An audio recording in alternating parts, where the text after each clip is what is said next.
Tale uvod v premiero Lexusa NX sem hotel narediti tako, da bi v tej svoji fini sobi v edinem 5-zvezdičnem hotelu tukaj v Antwerpnu pil kavo. No, potem sem se pa spomnil, da sem podobno naredil že na prejšnji premieri na Majorki. Katastrofa. Zato zdaj pijem čaj. No, lahko pa medtem povem, da je v bistvu ta hotel odprt šele dober mesec, v prevodu se pa imenuje Botanično svetišče. Prav fin. In zdaj me čaka v bistvu spet ena zanimiva premiera v duhu Lexusa. Kar na ta pravem nivoju. Tole spijem pa štartano.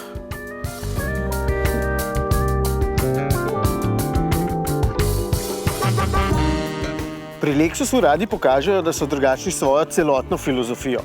To pomeni, da ne delajo samo premijskih in zelo zanimivih avtomobilov, ampak se v bistvu pri snovanju trudijo upoštevati vsa človeška čutila, ki bodo potem razvajala voznika in ostale potnike. Se najbrž delajo tudi podobno ostale premijske znamke, ampak Lexus je japonski in Japonci so malo specifični, če še ne veste. Zelo priporočam ogled njihove dežele, ker kar preseneti.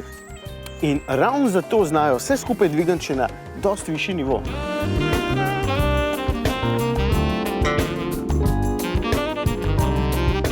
Celotna izkušnja je pomembna, ne samo to, da je izdelek lep ali pa tehnično dovršen, ker tale v bistvu je oboje. A se spomnite, kako je včasih Saab za svoje kupce vedno govoril, da so to samo zdravniki in odvetniki, tisti, ki pač vejo, ampak res vejo. No, tukaj je v bistvu zgodba zelo podobna. Za vsem tem okoljem se skriva veliko skritih in komaj opaznih stvari, zaradi katerih se potem lastnik počuti toliko bolj fino. Vsak dan, ne v bistvu samo, ko se prvič usede noter in se mu itak zdi vse fajn, ker je novo in drugačno. Hudo.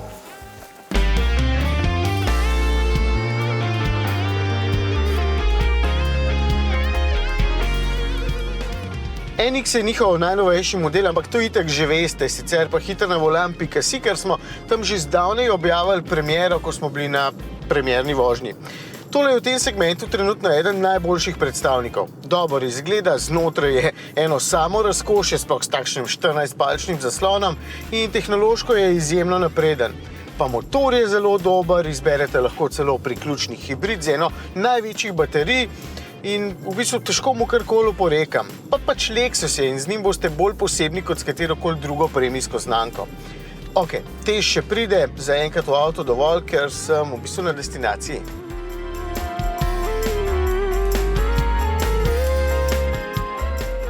Natalie Van Liesebetens je huda rokodelka, ki izdeluje obutev, v bistvu se loteva celotnega procesa snovanja, oblikovanja in izdelave.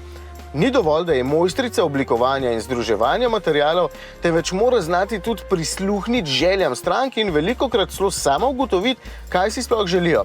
Pri njenem delu lahko najdemo kar nekaj usporednic z znamko Lexus. Lexus wanted to show me for the craftsmanship, that they're still occupied with that, and in their factories it's the same, always the craftsmanship up front.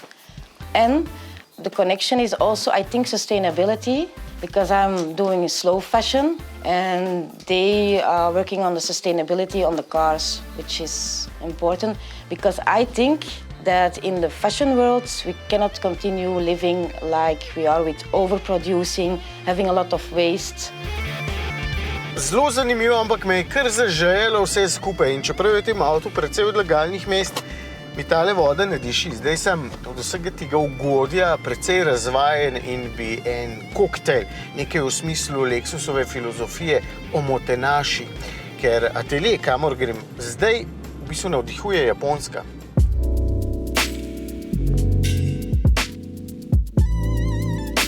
Če želimo prebuditi vsa čutila, pomeni, da se moramo lotiti tudi brbončic in atelje Paula Morela to vsekakor zna.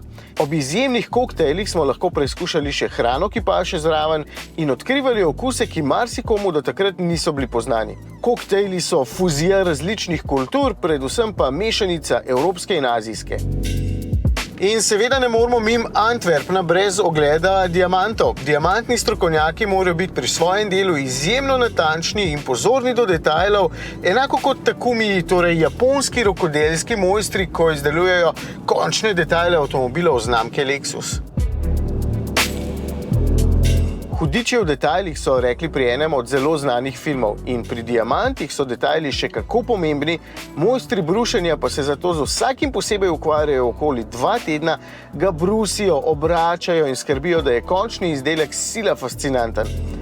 Detajli so torej pomembni in podobno velja za avtomobile, kjer je bolj ali manj opaznih detajlov veliko, skupaj pa tvorijo prijetno celoto, kakršna je potem Lexus NX. Evo, NX, ki ni za upravljanco, ker ima sprednji pokrov prekrit z diamanti. Še ogledali.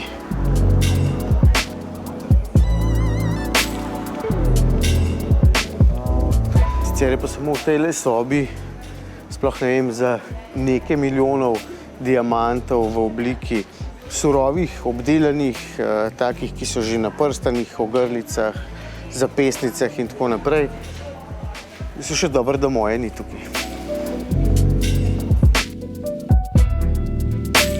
Ok, o samem avtu nisem kaj dosti povedal, ker sem itak že prejšnjič. Upam pa, da ste dobili en lep pogled na kaj vse so pozorniko načrtujejo, snujejo in oblikujejo avtomobile znamke Lexus in da njihova filozofija je drugačna in v marsičem precej bolj zahtevna. Sicer pa, novi Lexus je itak na voljo že pri nas, ga greste lahko pogledat, pa se sami prepričati, da ne boste rekli, da sem filozofiram. Ja.